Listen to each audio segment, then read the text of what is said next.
Salutations everybody, it is Matty here today with the May update for the Fallout 3 and Fallout 4 mod project. NAFNAF95 each month sits down and lets us know what's going on with the project, and then in turn I make a video here to inform you guys. So without further ado, let's dive straight into it. As it seems to be becoming the norm, I would like to welcome new members of the team, including X-Gamer, Callum, and Sovereign Walrus. You actually might recognize Sovereign Walrus because he made that Bioshock looking armor for Fallout 4 and Lone absolutely loves it. X-Gamer being the author for the B35C Heavy Brotherhood armor, and Sovereign Walrus being a walrus. In other news, Dogtooth CG is doing well in the hospital and expects to be out in the next week or two. He will be overhauling all the interior lighting and putting our 3D asset creators to work. I'm glad Dogtooth is doing well, and I hope he continues to get better. Unoctium has been looking into the best way to emulate the starting sequence of Vault 101 and is in the early stages of implementation.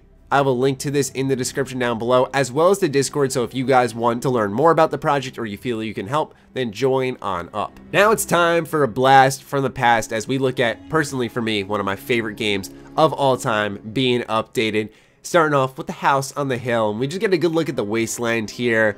Oh man, like the memories are coming back as each picture progresses in this video. You'll reminisce more and more on you just exploring the wasteland. The next one is of the baseball field, and I remember there was a cut content mod which actually replaced a baseball bat that was supposed to be on home plate for the player to collect. It was a unique weapon. It didn't look unique, it was just the baseball bat itself with a different name, and I always wondered why they cut that out. So I do wonder if the modders are going to place the baseball bat on home plate this time around, if they're going to include any of the cut content from Fallout 3, but nonetheless, this is one that really brings back those memories, man. That was one of the first mods I ever played on Fallout 3. Up next is the progress for how X-Gamer's metal armor blockout is looking, and wow-wee, man, this looks so dope. I mean, the level of detail here is fucking awesome. That's all I can say. There's this real definition almost to the blades on both the shoulder pads. It's much more intimidating looking, and I can't wait to see it with full color.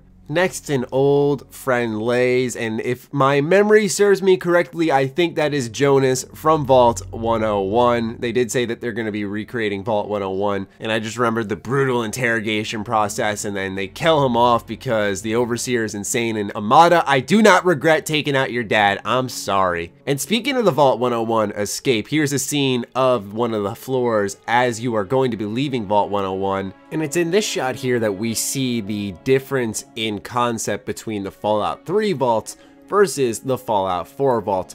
More so because in Fallout 3, its color scheme in general was, as I would define, rustic, and the vaults really displayed that point in Fallout 3, where in Fallout 4, things look a lot cleaner, so you don't see that same type of distress that the environment gives off in Fallout 4 that you would in Fallout 3, so I'm curious to see how that plays out. Now let's take a look at some of the work by Callum, who is doing the interior for Fort Independence. Fort Independence, the home of the most underutilized faction in the recent Fallout games, the Brotherhood Outcast. They have such a cool concept, they have the dopest fucking armor of any faction, and Bethesda never uses them.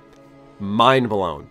Another shot of some work by Callum, and then NAFNAF and Wonderside Media are teaming up to work on the Megaton player house. This one is just pitch perfect, man. Not that the other works weren't, but this one is the most familiar. The second I saw it, I didn't even read the caption that was included on the picture. I knew this was the Megaton player house. Also, Sovereign Walrus is going to be recreating the Enclave propaganda from scratch. He's redrawing it by hand. I mean, that's some serious level of dedication, man. Awesome, awesome, awesome. I cannot wait to see that. And lastly, a big thanks to Wasteland Melody for giving them permission to use the Chinese AR in their mod. That will also be linked in the description down below. But nonetheless, ladies and gentlemen, those are all the pictures that are shared with us for the May update for the Fallout 3 and Fallout 4 mod. And wowee, the memories are flooding back. I almost find myself at a loss for words when I was going through these because they're doing such a great job loyally recreating Fallout 3 and Fallout 4.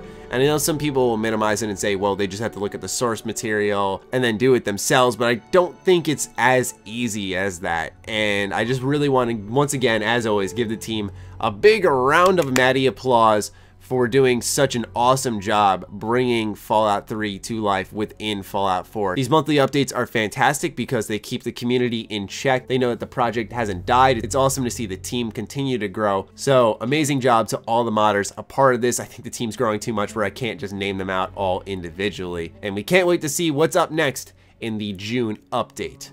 That'll do it for me. There will be links in the description to all the information I provided in this video here. While you're down there, be sure to follow me on Twitter, like me on Facebook. The links are there as well. Do consider supporting my Patreon. It helps fuel all the content we create here. Other than that, stay sexy, stay active. I love you all. Peace.